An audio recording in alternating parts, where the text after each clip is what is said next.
All right, we are starting our roundtable today with a debate that's gone on for a really long time. This time it's coming to Canada. There's a university who will be debating with one of the CEOs behind the Barbie franchise about whether or not Barbie should be recognized as an icon being somebody that you hold up as, you know, somebody who should be lauded for their contributions. Lots of debate over Barbie. Barbie as an organization, or the toy company behind it, Mattel, has made changes. They've tried to make it more diverse with different body sizes, different ages, different ethnicities. So here's my take on Barbies, and everybody feels very differently about it, and we're going to talk about some of that today. But growing up, I loved Barbie, and I loved my Barbies, and here's why. Because when I looked around, nobody looked like Barbie. Right? There was nobody I saw, not my mom, my white mom, or any of my teachers, or my schoolmates, or people from church. No one looked like Barbie. So I knew she was a doll. I knew she was fake. But what I also knew about Barbie is she had her own house. And not just any house, she had a dream house. It had an elevator. She had her own car. She could dress up for a ball or go have a job. She could take Ken or leave Ken. She did all of that on her own, and that belonged to Barbie. And that's what I liked about Barbie.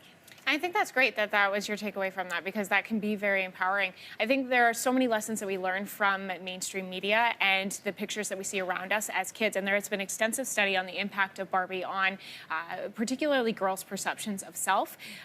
You just basically have to Google, what does Barbie do to self-esteem? And you see a number of articles pop up, research articles.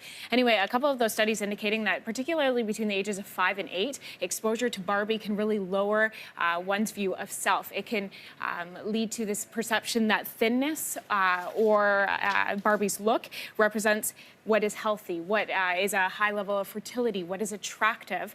And that can lead to things like disordered eating or this weight fluctuation, this desire for something that is really not attainable. Even this more inclusive line of Barbies, there's curvy, there is tall, and there's petite. If you break down the sizes, and we all know Barbie has unrealistic measurements, but if you break down the sizes from a typical toy scale, which is a 1:6 ratio, it would mean that curvy Barbie is a size 6 or an 8. Well, that is not indicative of curvy by any means. We know that the average woman in North America is much bigger than that, and curvy would not be categorized within those smaller sizes. In fact, 6 to 8 is often considered a small to a small medium.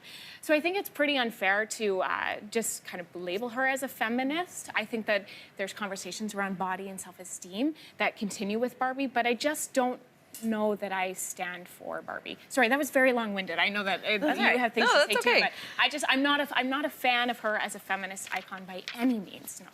Yeah, definitely. I feel like there are a lot of opinions. I feel like you both covered most of them, so let's move on.